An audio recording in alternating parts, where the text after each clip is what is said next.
Hello दोस्तों, मैं इंद्र प्रताप सिंह आप सभी का स्टडी विद कॉन्सेप्ट में हार्दिक स्वागत व अभिनंदन करता हूं। दोस्तों हम लोग इस एनसीईआरटी के सीरीज में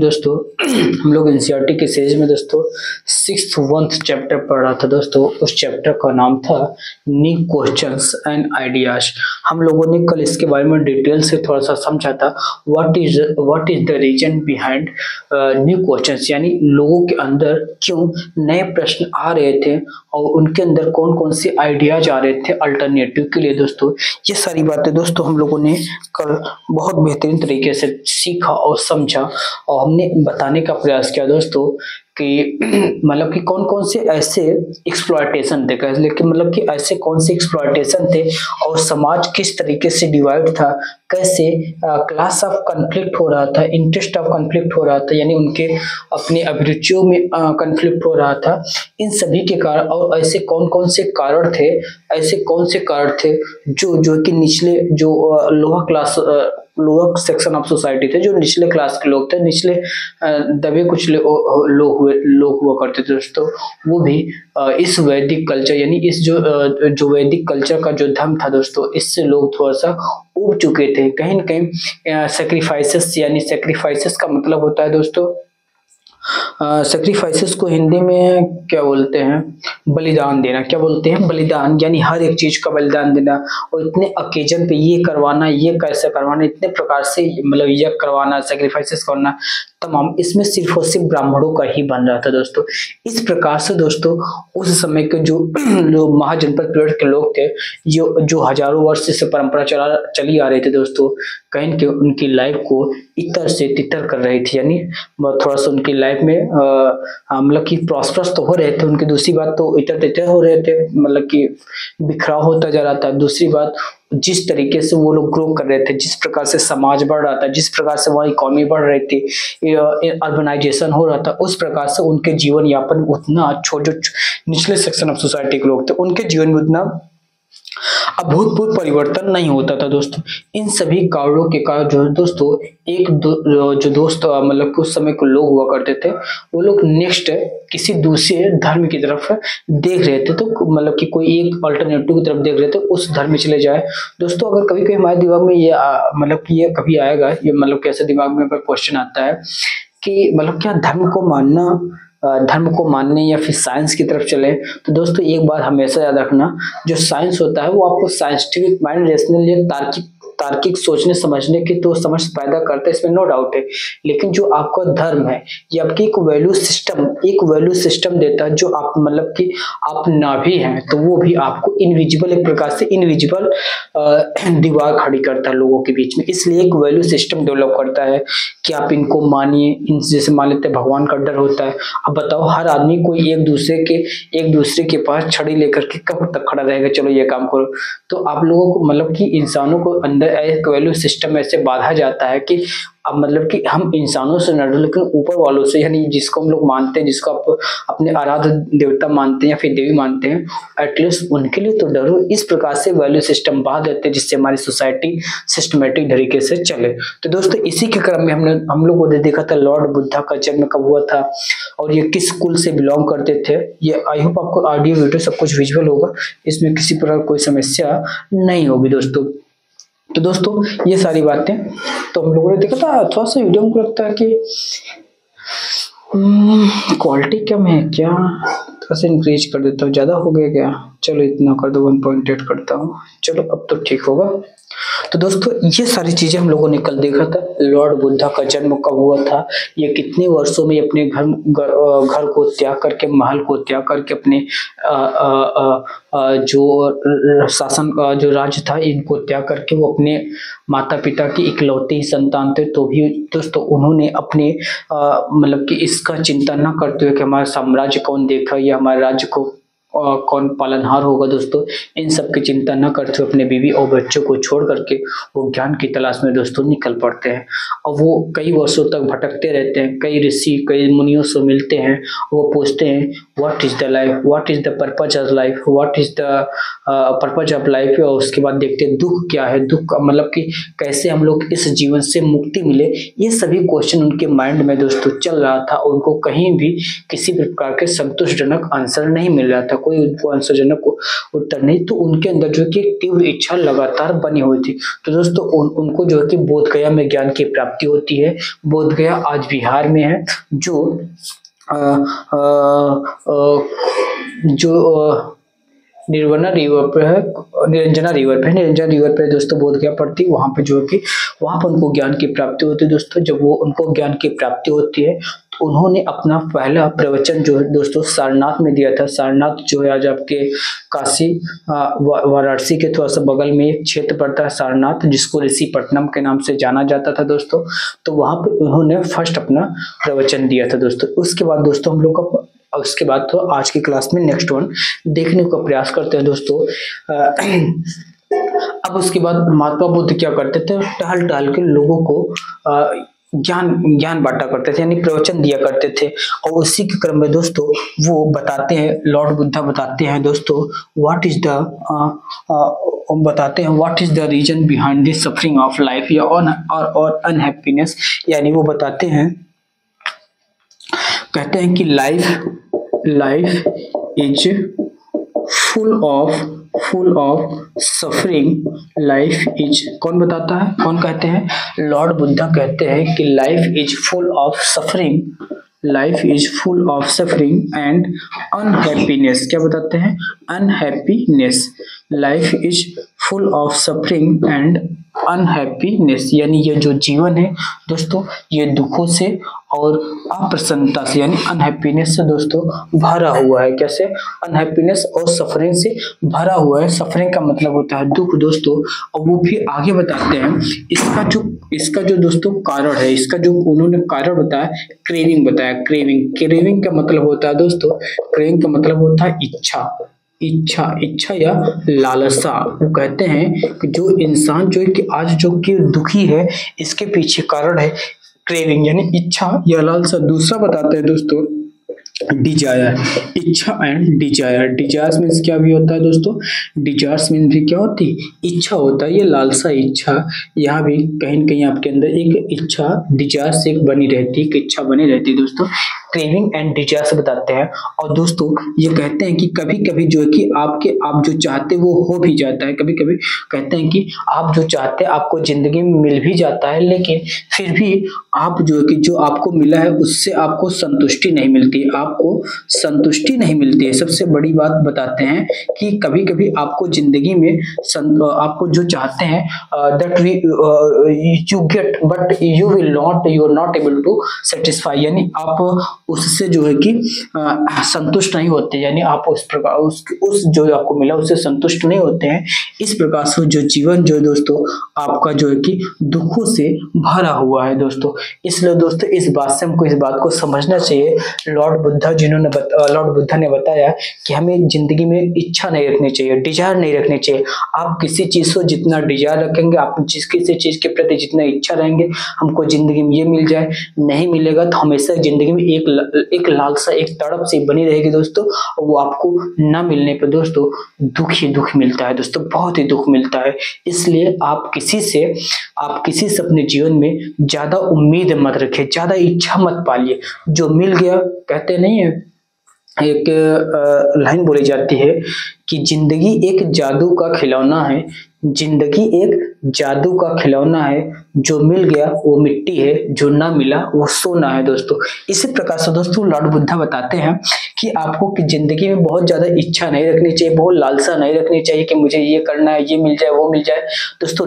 अभी नहीं रहेगी तो जितना आपके अंदर लालसा होगी, जितना आपके अंदर डिजायर होगी, उतना ही आपको कष्ट मिलेगा, उतनी ही आपको तो दुख होगा। तो दोस्तों ये आप वो काज ऑफ सारो बताते हैं, अनहैप्पीनेस का वर्ड दोस्तों बताते हैं।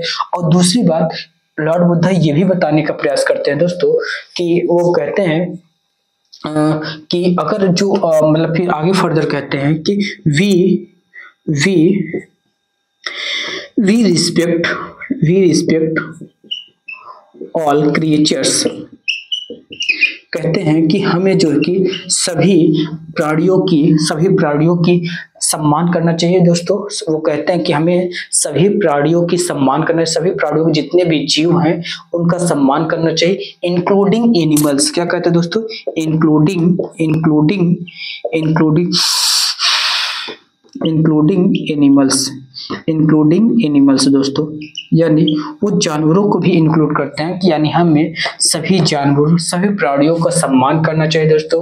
अगर आप ऐसा करते हैं, अगर आप ऐसा नहीं करते हैं, अगर आप ऐसा करते हैं तो समझिए आपको जिंदगी में दुख कम होगा और आपको संतुष्टि अंदर से थोड़ा सा जो अंदर से शांत प्रिय हो जाएंगे आप। अगर ऐसा नहीं करते हैं दोस्तों, ये जो कर्मों का हिसाब है दोस्तों, ये जो है कि जो वो कहते हैं कि जो कर्मा है, क्या है दोस्तों, इंसानों का जो कर्म है, कर्म जो एक्शन है दोस्तों, ये इस जन्म में तो रहता ही रहता है, लाइफ आफ्टर डेथ भी, यानी नेक्स्ट लाइफ आफ्टर, यानी ये मानते हैं कि बुद्धिज्म ये इस बात को मानता है कि इस जिंदगी के बाद, मरण के बाद भी दूसरी लाइफ होगी। जब आप किसी दूसरी लाइफ में जाएंगे तो वहां भी इसका जो है कि आपके इस एक्शन का प्रभाव पड़ेगा, लाइफ आफ्टर डेथ, या इसी को उन्होंने कहा नेक्स्ट लाइफ में। किसमें?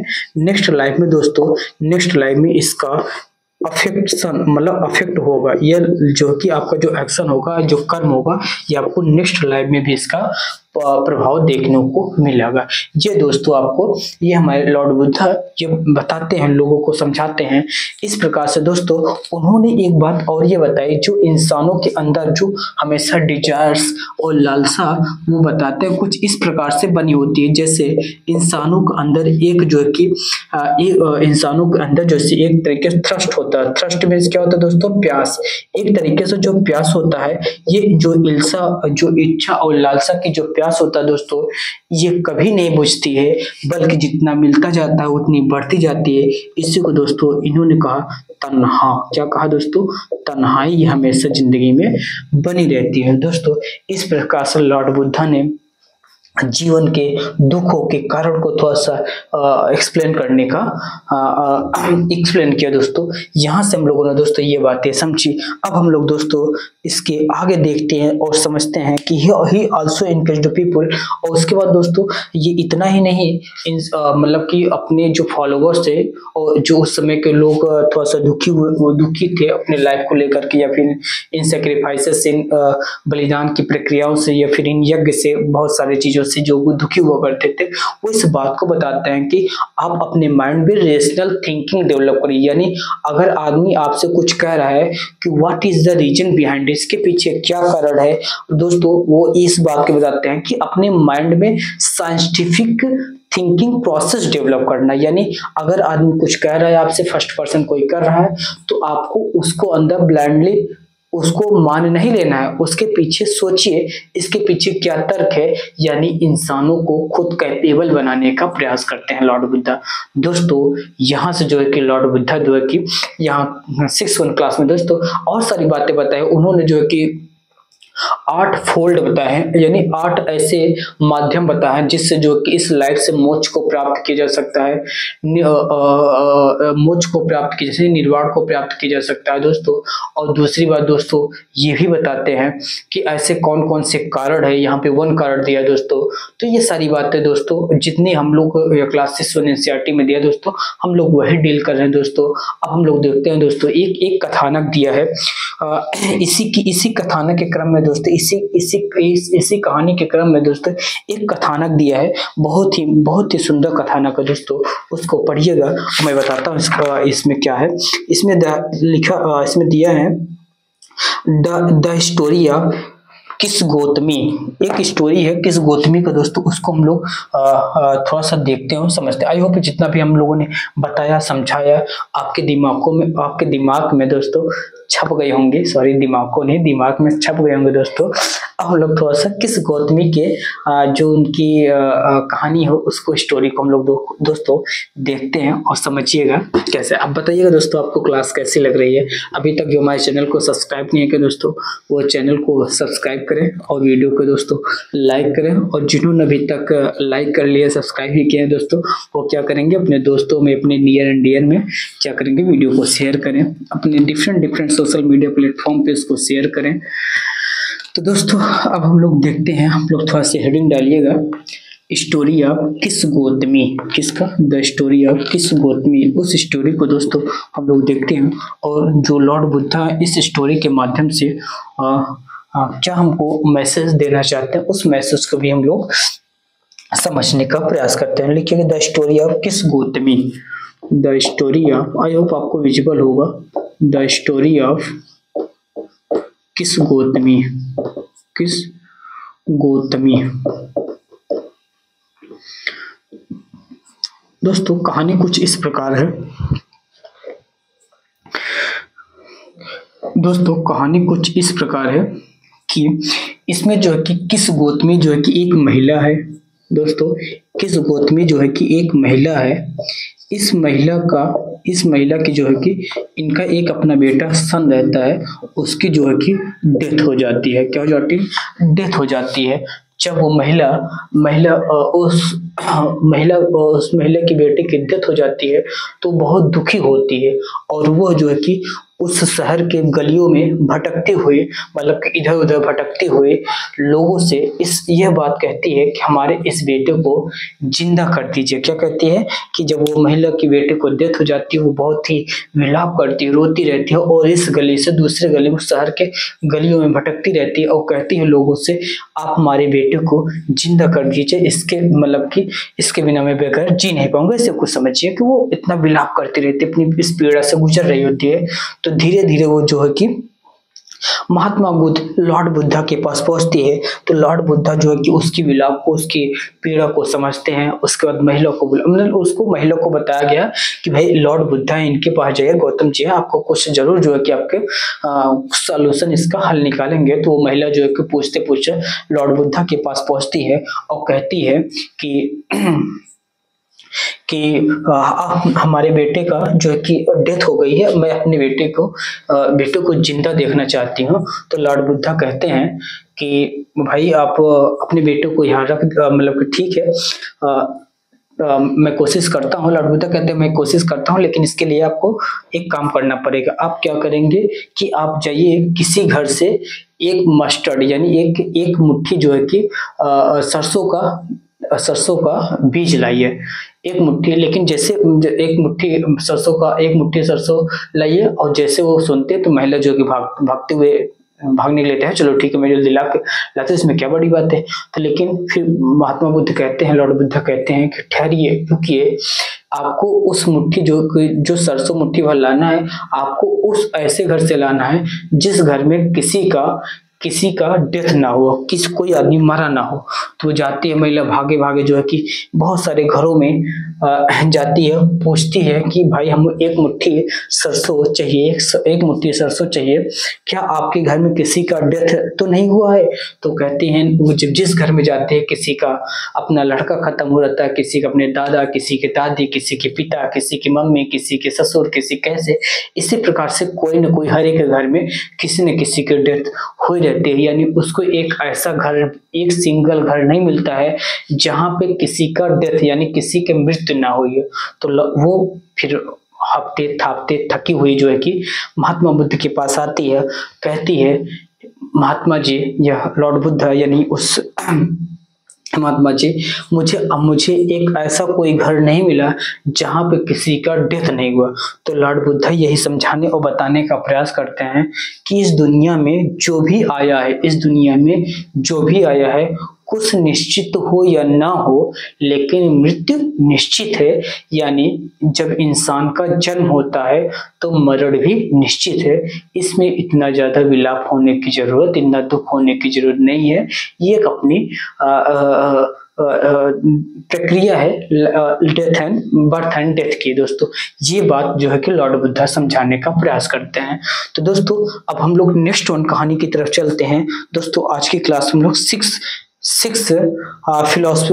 इंडियन फिलोसफी को हम लोग समझने का प्रयास करते हैं। दोस्तों अभी तक दोस्तों हम लोगों ने जो आपको बताया, समझाया, वो आपके दिमाग में छप गई होंगी दोस्तों।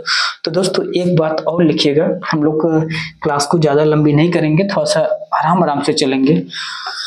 और दोस्तों आपसे विनम्र निवेदन है, जितने भी व्यूअर्स हैं दोस्तों, रेगुलरिटी क्लास में बनाए रखें, रेगुलर वीडियो को देखें, लोगों अपने में शेयर करें थोड़ा सा, जिससे हमारा भी हौसला बना रहेगा। कुछ लोग हैं कि कभी देखते हैं कभी नहीं देखते हैं, उसके बाद आते हैं चले जाते हैं। तो दोस्तों ये ना करें, ये आपका अपना ही नुकसान होता है। तो अब मुझे आशा है कि आप ऐसा नहीं करेंगे। तो लिखिएगा 6 school of Indian philosophy. 6 school of Indian philosophy. First of all दोस्तों हम लोग जानते हैं फिलॉसफी क्या है, इसको पहले हम लोग समझते हैं। What is a philosophy? Philosophy को बोलते हैं दोस्तों जीवन दर्शन। क्या बोलते हैं? दर्शन बोलते हैं, फिलॉसफी को दर्शन बोलते हैं। लेकिन ये किसका दर्शन कराते हैं हम लोग? जीवन का दर्शन कराते हैं, यानी इसमें जो है कि जीवन दर्शन किया जाता है। और भारत की परंपरा में दोस्तों पूरे 6 फिलॉसफी हैं। कितने हैं? 6 इंडियन फिलोसफी हैं। उसमें से जो दोस्तों इसके कुछ प्रवर्तक, अच्छा दर्शन का मतलब समझिएगा आप, जो कि अपने जीवन का दर्शन करते हैं। इसमें क्या करते हैं? जीवन का दर्शन करते हैं, यानी इसमें जो कि हम लोग जीवन के पर्पज ऑफ लाइफ को समझते हैं कि पर्पज ऑफ लाइफ क्या है, ठीक है। और उसमें दोस्तों ब्रह्म के बारे में समझते हैं, ब्रह्म के बारे में समझते हैं, आत्मा के बारे में समझते हैं, आत्मा फॉर सोल के बारे में समझते हैं, ठीक है। ऐसा दर्शन जिसमें हम लोग पर्पज ऑफ लाइफ, ठीक है। आत्मा क्या है?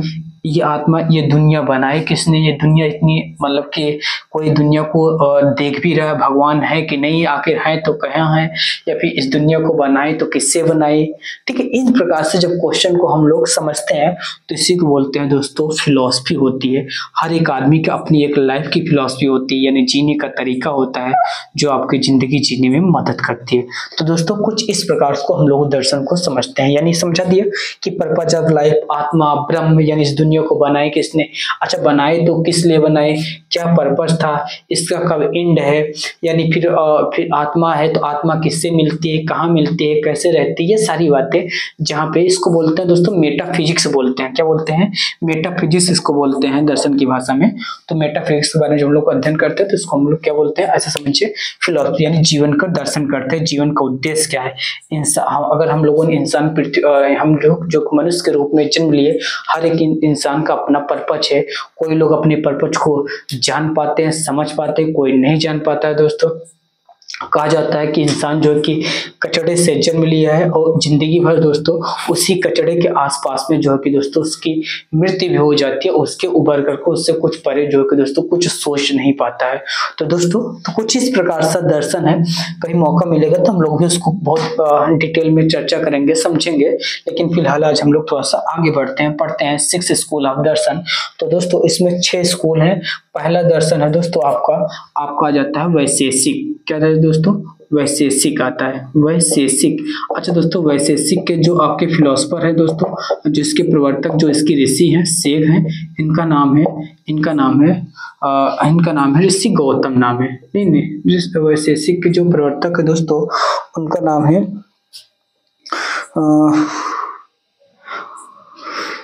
वैशेषिक जो आपके फिलोसफर है दोस्तों उनका नाम गौतम नहीं है, बताता हूँ। तो दोस्तों देखेंगे हम लोग 6 स्कूल ऑफ इंडियन फिलोसफी। दोस्तों फर्स्ट वन आता है आपका वैशेषिक फिलोसफी, जिसके जो ऋषि जिन्होंने वैशेषिक फिलोसफी की जिन्होंने रचना की, जो इस फिलोसफी के प्रोपाउंडर है उनका नाम है कड़ाद बोलते हैं। हिंदी में क्या बोलते हैं? कड़ाद बोलते हैं दोस्तों, कड़ाद बोलते हैं। और दोस्तों सेकंड वन आपका आता है फिलोसफी ऑफ न्याय फिलोसफी आता है दोस्तों, जिसके आपके प्रोपाउंडर है सेग गौतम, यानी ऋषि गौतम। सांख्य फिलोसफी दोस्तों जिसके प्रोपाउंडर है सेग कपिल। और योग फिलोसफी आता है दोस्तों आज का जो पतंजलि है, तो इसका जो प्रोपाउंडर पतंजलि है। पूर्व मीमांसा दोस्तों, पूर्व मीमांसा का जो आपका प्रोपाउंडर जैमिनी है। और वेदांत या उत्तर मीमांसा को दोस्तों, इसी वेदांत को जो कि सनातन धर्म, जो आज हम लोग धर्म हिंदू धर्म जो मानते हैं, हिंदू धर्म का जो मेन फिलोसफी है दोस्तों वेदांत पे निर्भर है। इसके जो आपके प्रोपाउंडर है दोस्तों ऋषि व्यास है दोस्तों। इस प्रकार से दोस्तों ये Indian philosophy 6 school of Indian philosophy है दोस्तों। ये फिलोसफी बहुत ही इंपॉर्टेंट है दोस्तों। इस फिलोसफी में जो कि इस फिलोसफी ने इतनी गहराई से चीजों को दोस्तों चर्चा की, उस पर तो rational thinking process, rational thought दिया है, लाइक मतलब कि बहुत सारे ऐसे पहलू बताए हैं दोस्तों जो दुनिया भर की फिलोसफी को दोस्तों चैलेंज करता है। ये अपने आप में बहुत ही बड़ा फिलोसफी, इंडियन फिलोसफी है दोस्तों। इसको आप कभी भी कहीं मौका मिलेगा तो इसको समझिएगा, या मैं फिर मुझे कहीं मौका मिलेगा तो हम इन फिलॉसफी को कभी थोड़ा सा डिटेल में थोड़ा सा देखने और समझने का प्रयास करेंगे, बताएंगे ये फिलॉसफी कैसे काम करती है। दोस्तों जो लोग इसके इंटरेस्टेड स्टूडेंट होंगे वो कभी कभी इसको आप देखेंगे, तो बहुत इंपॉर्टेंट फिलॉसफी है दोस्तों। तो दोस्तों आज की क्लास को दोस्तों हम लोग यहीं पर रखते हैं। इतनी बातों का बार बार रिवाइज करिए, समझिए दोस्तों। आपने हमारी क्लास को, हमारी बातों को बहुत ध्यानपूर्वक समझा दोस्तों, इसके लिए आपको तहे दिल से शुक्रिया अदा करता हूं दोस्तों। हम लोग मिलते हैं नेक्स्ट वीडियो में दोस्तों।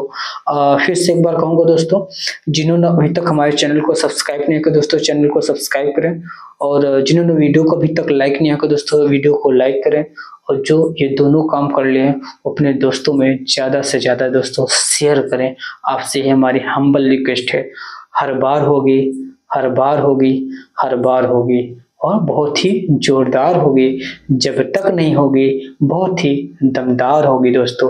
तो दोस्तों इन्हीं शब्दों के साथ दोस्तों आज की क्लास को हम लोग यहीं पे समाप्त करते हैं। मिलते हैं नेक्स्ट वीडियो में, तब तक के लिए दोस्तों जय हिंद, जय भारत, थैंक यू।